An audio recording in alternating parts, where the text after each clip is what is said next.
thank you for walking us around your rig. How long have you had it? About a year and a half now. Okay. What year? It's end of the 2015, start of the 2016 model. Right on. And you've made a bunch of modifications. It looks like some of it is aftermarket stuff you bought, but you were telling me you've also done a lot of stuff yourself, right? Yeah, most of it is just all Mazda supplied parts. I got about $10,000 worth of stuff put on it when I bought it, just to make it a bit easier, get it all done in one hit. As you can see, the big bull bar on the front there, it's not going anywhere anytime soon. Yeah. What is the manufacturer of the bull bar? It's made by Mazda. It's made by Mazda? Yes. Yeah. Oh, that's fascinating. Yeah. And it looks to be extremely strong. Like just the diameter of the... Yeah, it's definitely not going to go anywhere. Plus, it's got full bash plates right around the bottom, solid steel bash plates underneath. Okay. And if I run, do you know the gauge or the rating, or how much it is? Probably 4 to 5 mil thick. Yeah. Yeah.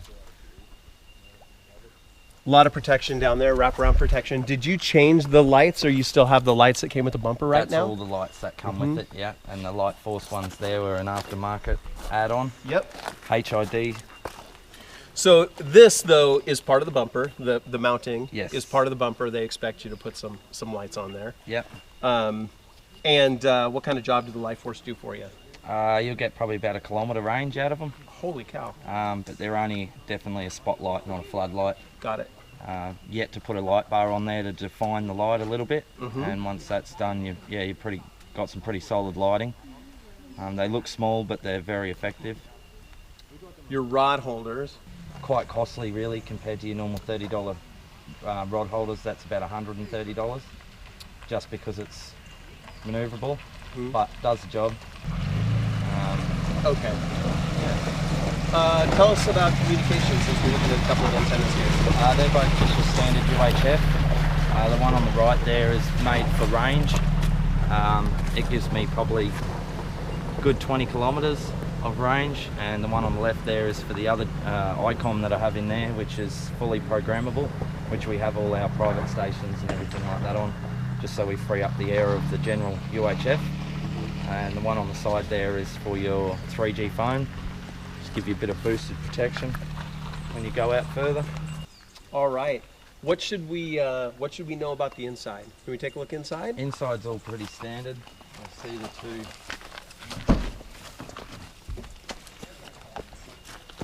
Bit messy in there at the moment, but anyway. Because we're using it. You got the two ICOMs there. The one coming out of the center console is the factory one that they installed, just your general UHF. The one down in the center console there is your ICOM, which is the one we can program. Got all our private channels, stations. Makes it a lot easier.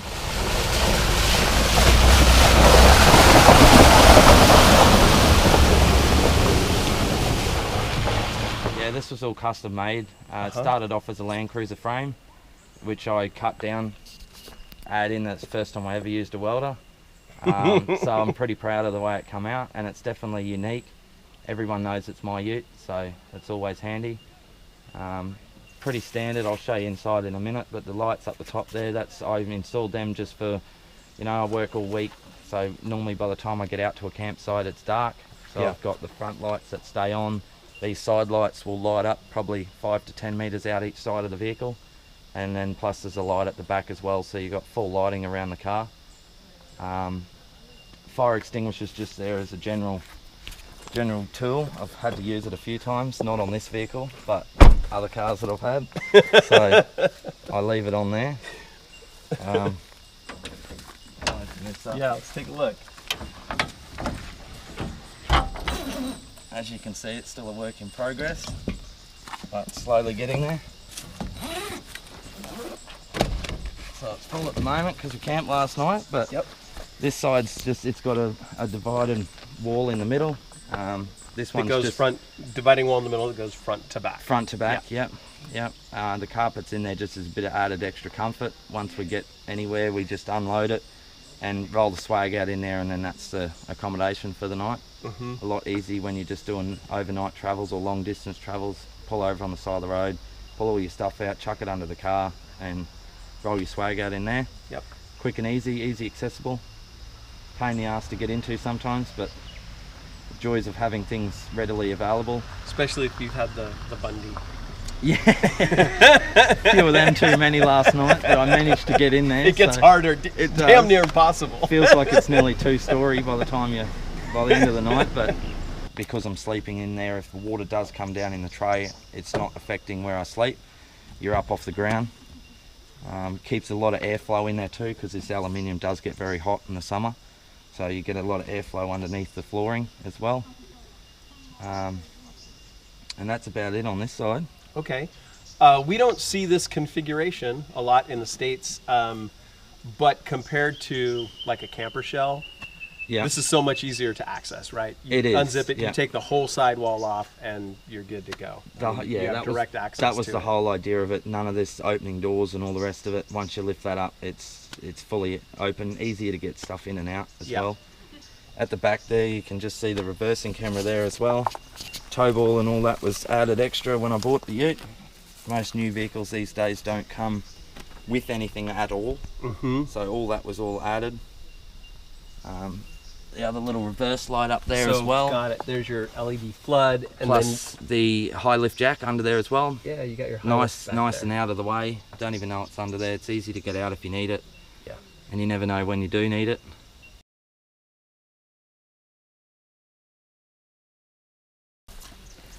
Okay. Here's the other side. Your awning pulls straight out. Yeah, so that's a 2.5 by 3 meter, so it's 2.5 long and it comes out 3 meters. Very handy. They're quick if you're just pulling over for lunch or anything like that on the side of the road. We got the little sink in here as well, just with your standard caravan pump on it. Hose connections under here, so that just runs straight down into a jerry can under the car, and you've got ready accessible water. Which is also very handy, especially if you're setting up for a long period of time. And then the rest has just got some standard toolkit, very handy to have. You never know when you're going to need it. Most of the time I use it, it's always on someone else's car, thank God. It's never really on mine, but don't speak too soon. Standard knock on 12 volt little light here. It just runs off a solar panel that's attached up the top. What's the brand of your fridge? Waco. Okay. It's just a cooler at the moment. I've got a gas fridge as well. This one stays in the car most of the time, and then once I camp for any more than one night, I'll set up the gas fridge, and it's great. This is the Mazda, but it's very similar to the Ford Ranger. Do they use the same running gear or anything like that? As far as I know, most of it's all the same. My 2010 BT-50 that I had, and all the way up to a 2010 Ranger, identical. All inside are all identical. Yeah, they're pretty much the same vehicles, and a lot of people have said, why pay the extra money for exactly the same thing, you know? It's just the badge. At the end of the day, and it makes me excited that Ford owners of all people are coming up saying that they're interested in this instead of the Rangers. So the Fords are more expensive. They're at least the new models of them are at least another $10,000 on top. And not really for what you get on top. You get the chrome mirrors, plus you'll get a built-in GPS inside, and sometimes the side steps you'll get, and the aftermarket rims on a dual cab. But the Ranger Utes is no different to this, and you pay a lot more for them. So, and the parts are also a lot dearer as well. Got it. Yeah, anything with a Ford badge on is dear.